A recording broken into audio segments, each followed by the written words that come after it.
Yeah! I never cut around and posting my lifting goals at the beginning of the year, but getting 315 pounds on hip thrusts was definitely one of them. And I just got it!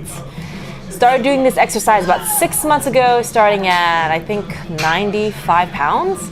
So, pretty psyched. Hi, this is Mimi. In this video, I'm going to share my thoughts on my next competition and some of my lifting goals. Now that I've nationally qualified twice, I want to make it all the way to the end to the grand prize and become a pro bodybuilder in the figure division, which means I have to win at a national level show. I have to be realistic too. I was always the smallest one on stage, and there's certain body parts that need a lot of work. My shoulders, arms, and being proportionate are actually okay, and they do measure up to the other competitors. My back, though, needs a lot of work. It needs more depth. My lats need to be wider and really get that V shape. My legs, also huge lagging parts there. My hams need a lot more definition, and my quads could use more separation. And then there's the abs. Need to get deeper cuts.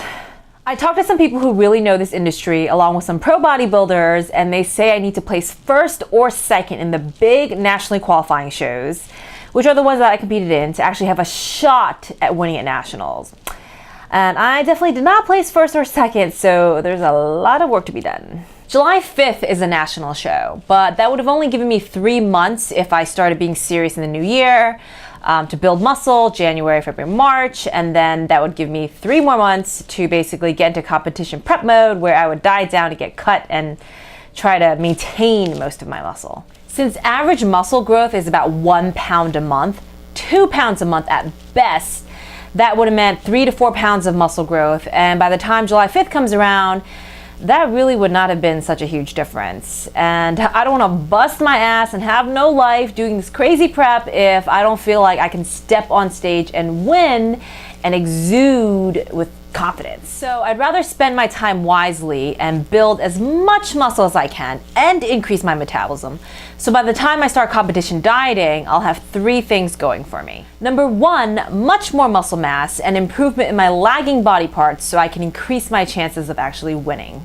Number 2, increased metabolism so that I can start at a higher calorie intake when I start my competition diet. And I know that is going to mean the world to me if I can eat more as I'm dieting down. And I will thank myself for thinking long term. 3, I'm going to be so mentally ready after just having fun, getting stronger and stronger, eating and eating. And it'll be pretty exciting to lose fat, to uncover all the muscle that I've worked so hard to gain. Unfortunately, I do feel like I need an entire year of making gains before I'm ready to step on stage again.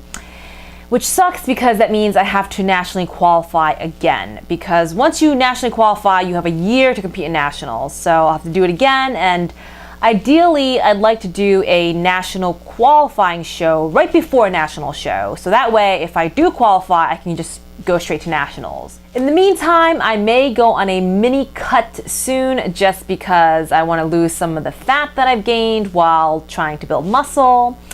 And plus it's gonna be summer soon. Then I will try to be much more diligent in slowly increasing my calories and stick to the methods of lean bulking. They say that contests are won in the off season. It takes a lot more dedication and hard work to make sure you're doing the right things in 9 months out of the year versus the intense 3 to 4 week period of cutting down. Now for some of my goals. Squats. I want to get 225-pound squats that are parallel. Never really worked on depth. I was just really trying to get more and more weight.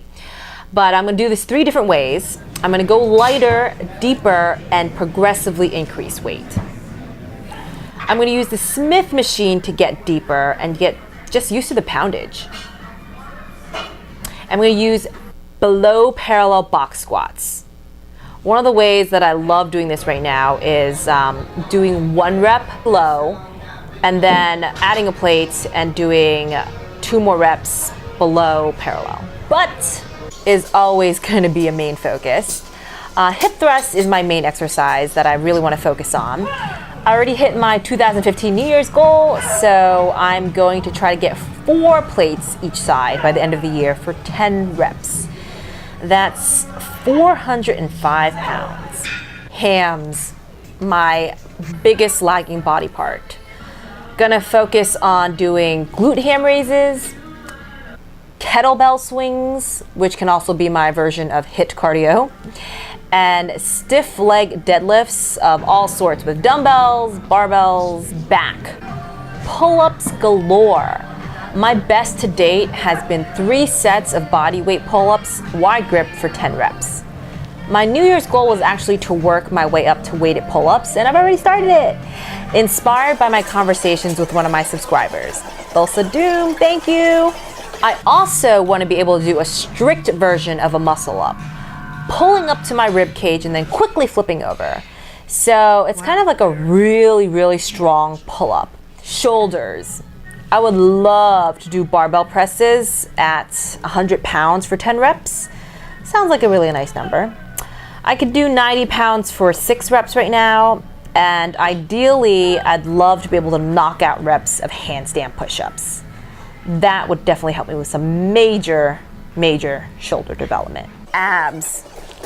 Old habits die hard. I'm still not focusing on abs as much as I should and still kind of find them boring, but I'm really trying to shift my mentality and try to think of them like any other muscle, trying to get them stronger with weighted ab exercises and basically anything that's hard. Single leg kettlebell squats. I wouldn't say it's a main focus, but I think it's pretty cool, and it's definitely a much harder way to do pistol squats that I could see being really good for my butt and my core. If I could get 10 reps straight, done. Chest.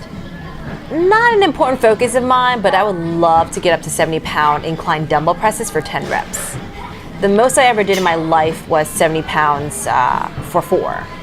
I usually max out at 60, or if I'm really strong, 65 pounds. Flat bench is something I don't really work on or care to focus much on, but it would be kind of cool to do 45-pound plates for 10 reps. The most I ever got was 6, which I don't think is all that great compared to my strength on other lifts. I'm so happy I did this little video because now I can actually look back on it and see what I accomplished. I feel like there's so many times that we're striving for more and more that we forget to stop and actually celebrate that we achieved one of our goals. I encourage you to post in the comments at least one of your lifting goals. And if you have any tips, especially on my deeper squats, please do share. In the meantime, please subscribe and check out my other videos by clicking on any of these links here or browse my playlists. And feel free to follow me on Twitter at Eat Not Diet or connect with me on Instagram or Facebook at Mimi Bonny. Thanks for watching.